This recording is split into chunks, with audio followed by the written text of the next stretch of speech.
I cannot say myself that I'm an actor. I want to be a hero. আমি hero হতে চাই, আমি superstar হতে চাই, আমি ভিলেন করতে খুব ভালোবাসি। হিন্দি সিনেমা করেছিলাম, সেটা আমি মিস্টার বচ্চনকে অ্যাট দ্য এজ অফ, তখন মিস্টার বচ্চনের বয়স ছিল 72, মিস্টার অমিতাভ বচ্চনের।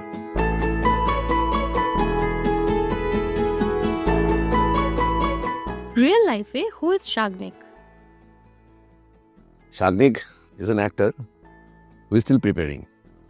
Shagnik একজন ভালো ভালো ওবিডিয়েন্ট স্টুডেন্ট, যে সারা জীবন শিখতে চায়। Is a very good learner. Shagnik খুবই একজন disciplined kind of actor. He's not yet an proper actor. I cannot say myself that I'm an actor. I'm still learning. This is it. মোটামুটি Shagnik এটাই। He's a learner. অভিনেতা হিসাবে তোমার প্রথম কাজ কোনটা ছিল? আমার ফার্স্ট প্রজেক্ট এক্স্যাক্টলি আমার মনে নেই, কারণ আমি স্টার্ট করেছিলাম 1997-এ। জার্নিটা শুরু হয়েছিল এরকমভাবে যে আমার বাবার, my father was a businessman. বড় একটা ব্যবসা ছিল বলবো আমি, এখন ব্যবসাটা আছে বাট সেরকম বড় ব্যাপার নেই। বাবা চলে যাওয়ার পর থেকে আমি ব্যবসাটা দেখতে পারিনি সেইভাবে। তো বাবার ব্যবসা ছিল, কিন্তু আমি ব্যবসা আমার একদমই মন ছিল না। তো আমি ছোটোবেলা থেকে সামহাও আমি জানি না, আমি হতে গিয়েছিলাম I want to be a hero. আমি হিরো হতে চাই, আমি সুপারস্টার হতে চাই, এটাই আমার ছোটোবেলা থেকে ইচ্ছা ছিল। কারণ প্রচুর ছোটোবেলা থেকে, মানে আমার যতটা মনে আছে 6-7 বছর বয়স থেকে মায়ের হাত ধরে শুধু হিন্দি সিনেমা দেখে যেতাম। মা সিনেমা দেখতে প্রচণ্ড ভালোবাসতো, মায়ের সঙ্গে সঙ্গে সিনেমা দেখতে যেতাম।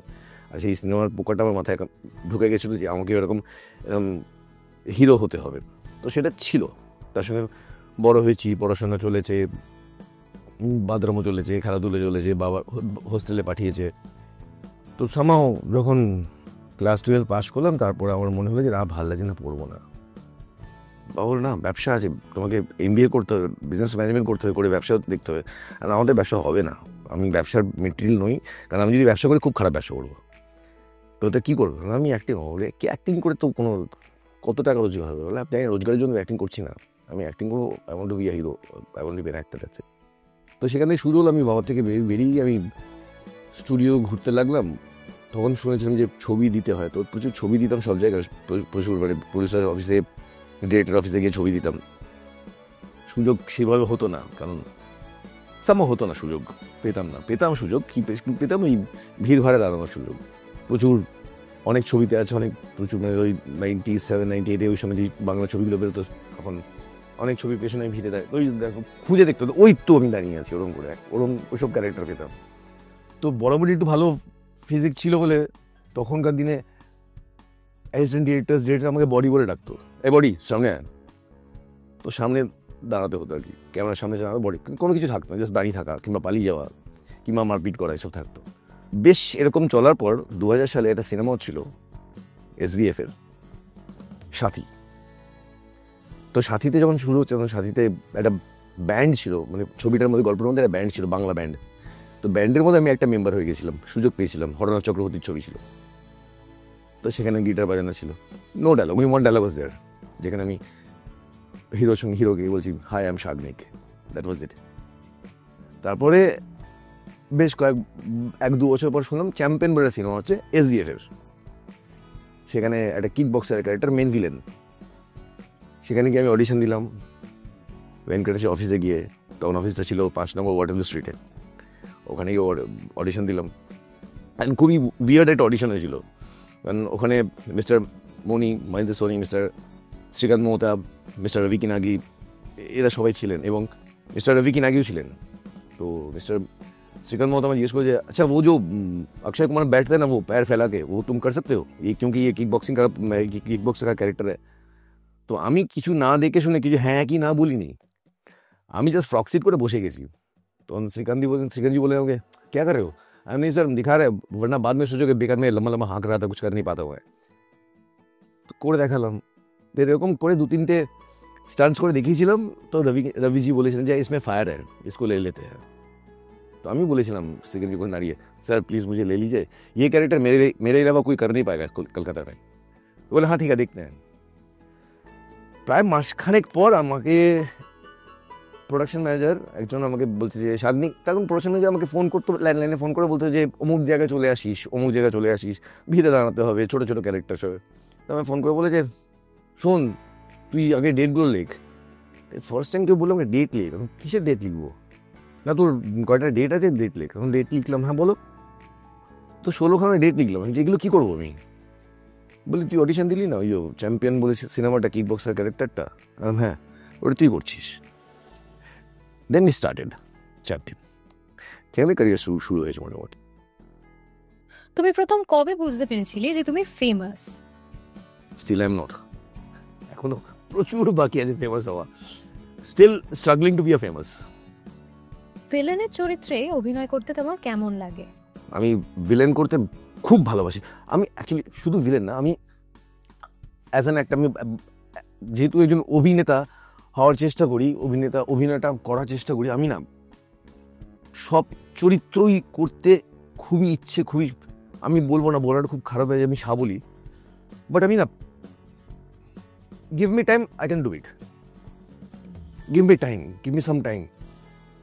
যেটা আগে হতো, এখন না খুব একটা হয় না, এই টাইমটা পাওয়া যায় না। মানে রেডিমেড আছে তো বলো, যে ডায়লগ বলতে পারে ফাইন, শেপ হয়ে যায়, বাট একটা চরিত্রের জন্য প্রিপারেশন দরকার, সেই প্রিপারেশনের টাইমটা পেলে না, সিরিয়াসলি আমি ভিলেনটা করতে পারি, কারণ আমি ভিলেনটা বেশি পেয়ে এসেছি, ওই জন্য ভিলেনটার মধ্যে না আমি একটু বেশি সাবলীল হয়ে গেছি। এটা নয় যে আমি কমেডিতে পারবো না, কমেডিও করেছি, comedy main thing is timing. আমি কমেডি টাইমের জন্য আই ডোন্ট থিঙ্ক আমি কাউকে ডিসহার্টেন করেছি, যতদিন কমেডি করেছিলাম। আমি একটা প্রোগ্রাম হতো আই লাভ ইউ বলে, একটা রিয়েলিটি শো হতো, সেখানে আমি পার্টিসিপেট করেছিলাম। সেখানে মিস্টার রাজ চক্রবর্তী ডিরেক্টর ছিলেন, তো সে বলেছিল শাগনিকের কমেডি টাইম খুব ভালো।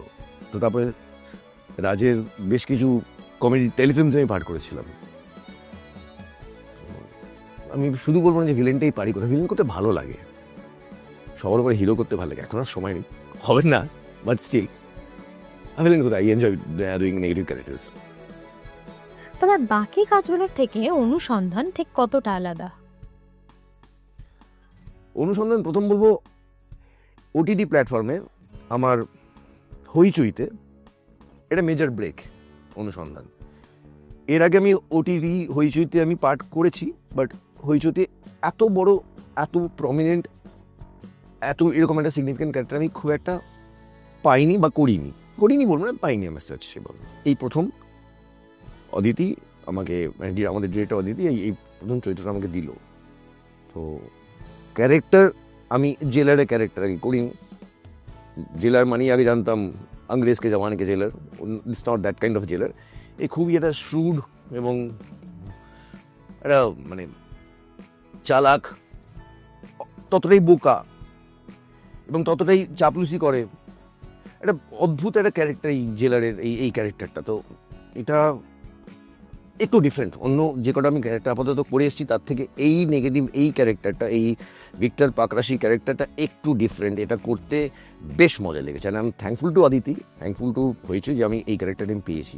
আমি জানি না কতটা মানুষের ভালো লাগবে বা কতটা আমি তাদের মন জয় করতে পেরেছি, বাট আমি কাজটা করে বেশ আমার ভালো লেগেছে।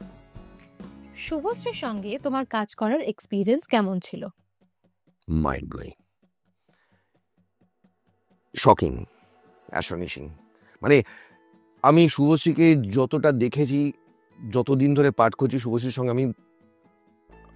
আমি যদি ভুল না করি 2017 কি 2018-তে নবাব বলে একটা সিনেমাতে আমি পাঠ করেছিলাম শুভশ্রীর সঙ্গে। সেখানে ও হিরোইন ছিল অবভিয়াসলি, আমি একটা ওই এসিপির ক্যারেক্টার আমি ছিলাম।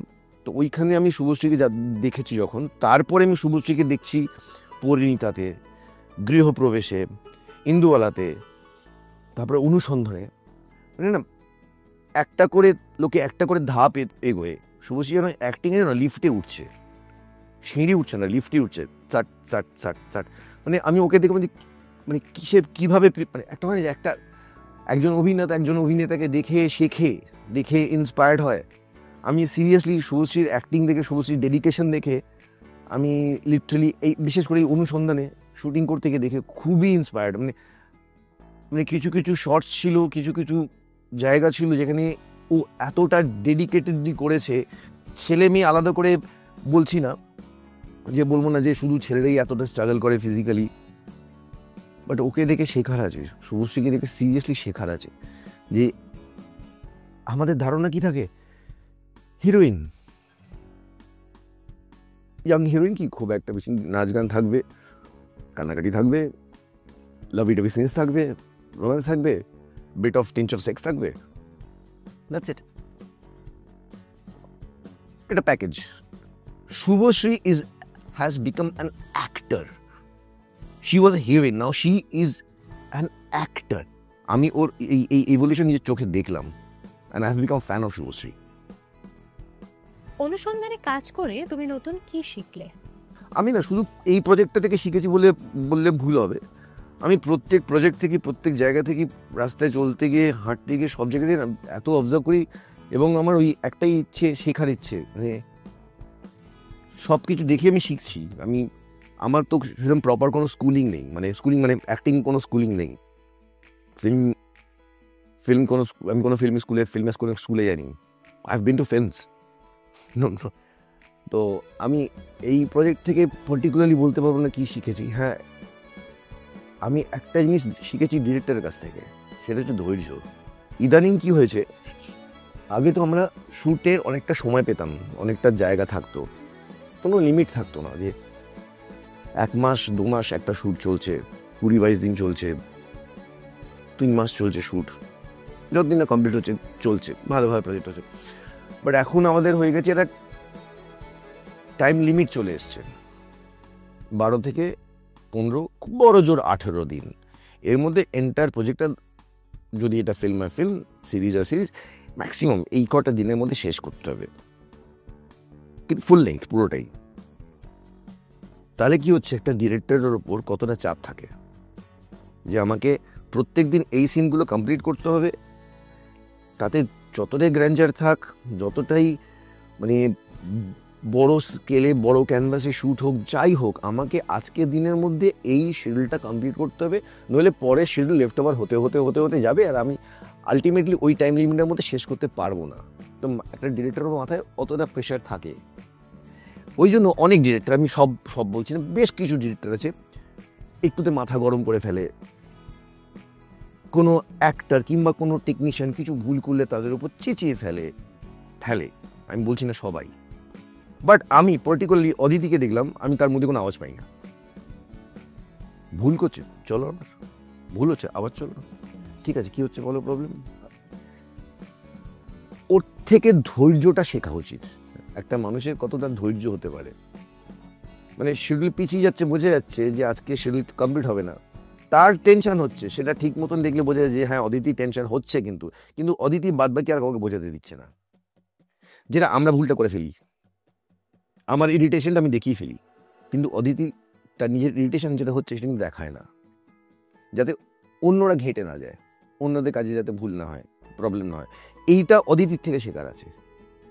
অনুসন্ধান করতে গিয়ে আমি এই অদিতির থেকে এটা শিখেছি, যে মানুষের কাজটা তো মন দিয়ে করতে হবে, তার সঙ্গে ধৈর্যটা দরকার।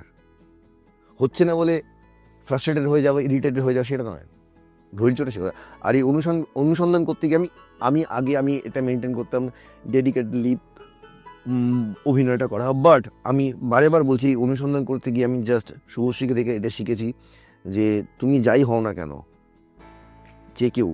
যে কোনো কেউ কাটা হও না কেন, সুপারস্টার হও, যখন অভিনয় করছো তুমি সেই চরিত্রটা তখন যেটা দরকার, তাকে থাপড় মারা হোক, কি তার মুখে থুতু দেওয়া হোক, কি তাকে লাথি মারা হোক, জলে চোবানো হোক, তার মুখে কোনো না নেই যে আমি একজন সুপারস্টার, আমি এটা করবো না, না সেটা নয়, আমার চরিত্রটা ডিমান্ড করছে, এটা করতে হবে। সেটা আমি বলবো, এটা তিনি বলবো। আমি একটা হিন্দি সিনেমা করেছিলাম, নাম ছিল 3। সেটা আমি মিস্টার বচ্চনকে অ্যাট দ্য এজ অফ, তখন মিস্টার বচ্চনের বয়স ছিল 72, মিস্টার অমিতাভ বচ্চনের। আমি দেখেছিলাম মিস্টার অমিতাভ বচ্চন, আমাদের তখন টিটাগড় জুট মিলে শ্যুট হচ্ছিল, হোল নাইট শ্যুট ছিল। সেখানে উনি একটা সিন ছিল, উনি একটা বাড়ি থেকে সিঁড়িতে নেমে আসবেন, এসে মানে আমার সঙ্গে একটু ঝগড়া হবে, বচসা হবে, সিনটা রাখেনি ডিরেক্টর, ওই সিনেমায় সিনটা ছিল না। আমি রাত গিয়ে ওনার সঙ্গে তর্ক করবো, রাত কে 2 बजे आप यहाँ पे क्या कर रहे हैं, तो उन्हें बोले मेरी छोटी सी पोती खो गई है, হ্যালো 8 साल से सुन रहे हैं, যাইয়ে ঘর যাইয়ে। তো সেই সময় ওই বিদ্যা বালান উঠে আসবে, সে আমাকে বলবে যে ভাস্কর তুমি যাও, আমি চলে যাব, সিন থেকে ফ্রেম আউট হব, আমার সঙ্গে সঙ্গে বিদ্যাজু ফ্রেম আউট হবেন, উনি সিঁড়ে নেমে আসবেন, নিয়ে একবার ফুপিয়ে কাঁদবেন নাতনির কথা চিন্তা করে। এই শটটা উনি 12 থেকে 13 বার দিয়েছিলেন। প্রত্যেকবার ডিরেক্টর বলছেন ওকে কাট ইট, উনি বলছে ওয়ান্স মোর, আবার আমরা করছি, আবার ওয়ান্স মোর। কাঁদছেন, লিটারালি নামছেন, সিঁড়ির থাম্বাটা ধরে উনি ফুপিয়ে কাঁদছেন। আমি নেমে আসছি, নেমে ওনাকে ভালো করে দেখছি যে উনি কেন এটা করছেন বারবার, কি করেন, বিকজ মিস্টার বচ্চন দেখে শিখবো কি করেন। তো দেখছি আমি প্রায় 12 বার 13 বার উনি এসে করলেন। ডিরেক্টর কনফিউজ কি জন্য বলছেন উনি ওয়ান্স মোর। আবার গেলাম, আবার করলাম, 13 বারের মাথায় ডিরেক্টর নিজে বললেন যে স্যার ওয়ান্স মোর। বলছে কেন এটা ওকে হলো, কারণ উনি প্রত্যেকবার কাঁদছিলেন, চোখ দিয়ে জলটা পড়ছিল। 13 বারের মাথায় আমি যেটা দেখলাম, ভালো করে মাইন্যুটলি দেখছিলাম আমি কি করলেন উনি। আসলেন, ফুপিয়ে কাঁদলেন, চোখটা নিচের দিকে রাখলেন, জলটা না স্ট্রেট ড্রপটা পড়লো। তখন উনি বললেন ওকে, মানে এই লোকটার অ্যাট দ্য এজ অফ 72 এটা হচ্ছে ডেডিকেশন একজন অ্যাক্টারের, যে আমি যতক্ষণ না স্যাটিসফাইড হচ্ছে ডিরেক্টর বললেও আমি এটা করে যাব, কারণ আমি চাইছি এটা হোক। কারণ উনি মিস্টার বচ্চন, ওনাকে সময়টা দেওয়া হয়েছে, উনি করেছেন। এটা ওনার থেকে শেখা উচিত যে পারফেকশন পারফেক্টলি কোন কাজটা কীভাবে করতে হয়। কিন্তু এটাও বলবো এটা আমাদের এখানে করাটা একটু চাপ, কারণ আমাদের ওই টাইমটা বেঁধে দেওয়া হয়। একটা সিন যদি 12-13 বার হয় তাহলে তো পুরো সিনগুলো লেফট ওভার হতে যাচ্ছে। বাট যেটা শেখা, আমি বলছিলাম যে অনুসন্ধান দেখে কী শিখেছো, আমি এই শুভশ্রীর থেকে, অদিতির থেকে এই ডেডিকেশন, এই ধৈর্য, এগুলো শিখেছি। তেমনি এটা সঙ্গে রিলেশন টেনে বললাম, ওটার থেকে ওই একই জিনিস, ওই ডেডিকেশন, অ্যাক্টিংয়ের প্রতি প্যাশনটা, এগুলো শেখা।